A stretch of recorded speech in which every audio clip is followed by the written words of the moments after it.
When the Dead Sea Scrolls were found, this was a big deal. This was a guarantee for the church to prove Christianity correct. All they had to do was interpret the scrolls, and they would have what they needed. The scrolls, the Dead Sea Scrolls, were written in Semitic, in the language of Aramaic, between 250 BCE and 68 CE.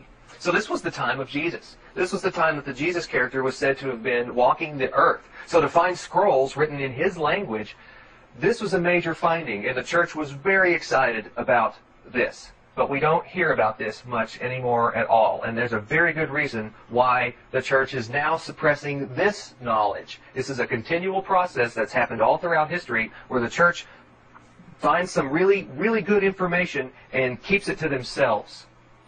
John Marco Allegro, he was a philologist from Cambridge and Oxford universities. In fact, he was considered the world's leading philologist, and he was the team head of the decipherers of the Dead Sea Scrolls. He and his team completed the project of the Dead Sea Scroll translation in 1956, at which time John Allegro was asked by scholars of the world to do another project. It was not something he set out to prove on his own. It was something that he was asked to do, and that was to go through and retranslate the Bible.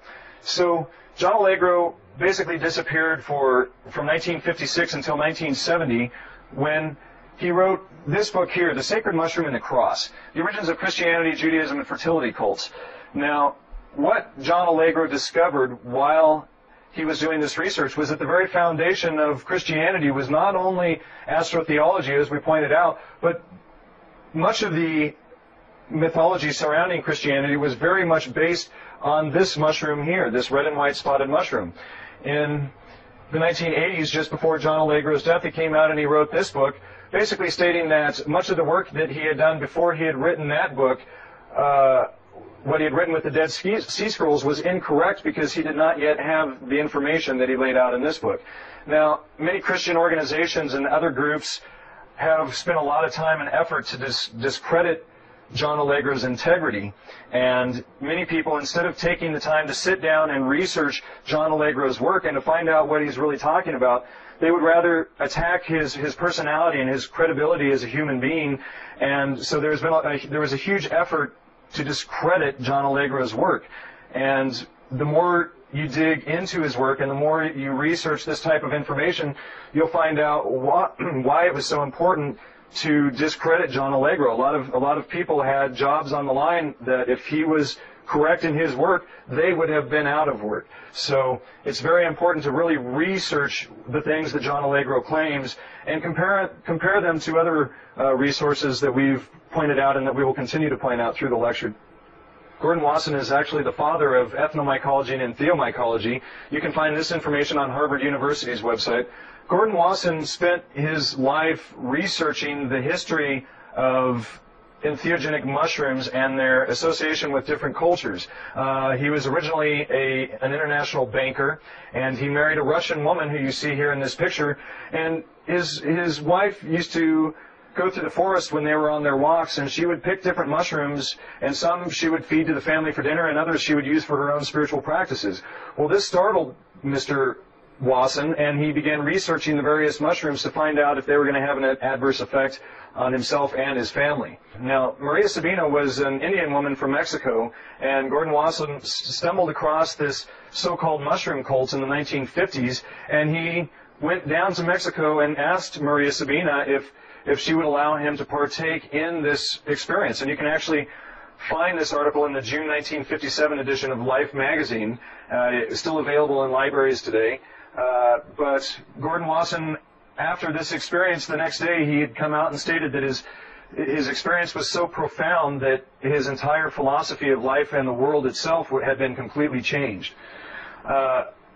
Wasson founded the field of ethnomycology primarily with the writing of this book here, Soma, the Divine Mushroom of Immortality. And in this book, he lays out the foundation of the Rig Vedas, in which he discovered that the entire basis of Soma in the Rig Vedas is, in fact, this bright red and white Amanita muscaria magic mushroom. Yeah, Soma is a plant. Soma is a drink. Soma is a drink made from a plant. Soma was the top god in the Hindu pantheon. Soma was a deity, so Soma has characteristics of plants and gods as well. Soma, in the stories, married the daughter of the sun, and Soma is also often referred to as the sun itself. So here we have the sun, the plant, the god, and the drink made from the plant. This is Jack Hare. He's the author of The Emperor Wears No Clothes. He's a very famous ethnobotanist, and he is called the father of the hemp movement. He is literally the man that brought back all the suppressed information on industrial hemp, medical marijuana, and the entire history of this plant's use throughout time. And while Mr. Hare was researching hemp, he had come across a lot of information, including the works of John M. Allegro, which set Jack on another path of research, ethno and entheomycology. And Jack spent about 20 years researching this information, and in the early 90s he also turned me on to this information. So Jack Hare has actually received many awards for his activism for bringing back the hemp plants, and Jack has actually been partially or fully responsible for the return of industrial hemp to over 50 nations now. Jack Hare maintains a $100,000 challenge to the world on his website to prove his information on industrial hemp wrong. Yet, even though this information has been out now for 15 years and this challenge originally started at $10,000, we still don't find Jack's information in the mainstream media very often. You can actually read the entire Emperor Wears No Clothes for free on his website. James Arthur is an ethnobotanist and ethnomycologist and theomycologist. He is very well known for his work and research surrounding Christmas and its history with the Amanita muscaria mushroom, as well as Christianity. James Arthur is also the author of this book, Mushrooms and Mankind. A very good book for understanding the basis of many of the practices in the ancient religions. Clark Heinrich wrote a couple of books, one of which is Apples of Apollo, Pagan and Christian Mysteries of the Eucharist. This is a very good book in delving into the origins of the Eucharist in Christianity. Clark wrote this book with Blaise Staples and Carl Ruck. A very good book to have in your collection and in your head as well. Another book by Clark Heinrich was Strange Fruit, which would then evolve into the book called Magic Mushrooms in Religion and Alchemy. This book is great. It has a lot of wonderful pictures, and as far as mushrooms in alchemy and Hindu religion and Christian religion, this book is fantastic. Another book written by Gordon Wasson, Carl Rook, who Andrew just mentioned, and Jonathan Ott, and Stella Kramrich, is Persephone's Quest and Entheogens and the Origins of Religion. Another very important book looking at the very foundation of religion, not on the macrocosmic astrotheology side, but more on the microcosmic entheogenic shamanic side.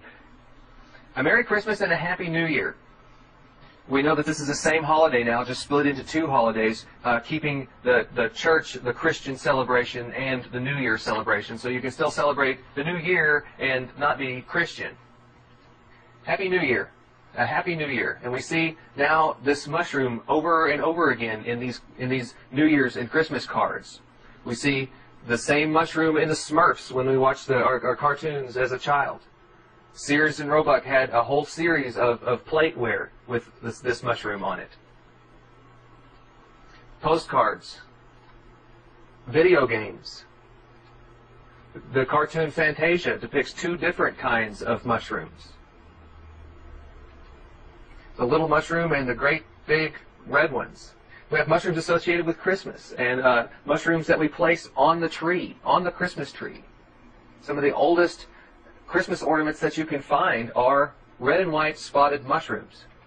And that's very curious. Why would you have a red and white spotted mushroom on a Christmas tree? This is actually a Christmas ornament that I found in a year-round Christmas shop up in Big Bear, California. Some other Christmas ornaments that you can find if you search antique Christmas ornaments, maybe someplace on the internet. More mushroom symbology. He's reading the Squashville Mushroom Gazette there. This one is rather interesting. The frog, as I mentioned earlier, it actually contains 5-methoxy-N and DMT, and they're surrounded by the red and white Amanita muscaria entheogenic mushrooms as well. And the frog is also wearing a crown, which we'll talk about a little bit later. This red and white mushroom is known as the Amanita muscaria. And its history and folklore and religion and mythology in nearly all cultures around the world can be found if you just dig, scratch beneath the surface, you will find it. In mycology books, you can find this mushroom, and it's listed as not to be eaten, as poisonous, as if they're trying to tell the people, don't eat this. They're trying to keep you away from it. Andy and I have both eaten this mushroom, and we're both standing here today. Now, you do have to be careful with the way you eat it, and you need to know what you're doing before you just go out into the field and pick mushrooms. We want to be clear that nobody should just go out and pick mushrooms without doing some research and understanding and identifying exactly what you're about to take. So, the Amanita muscaria mushroom, as Andrew said, is represented in Walt Disney's Fantasia. And we have the Amanita muscaria on either side with another one, the Amanita pantherina, here in the middle.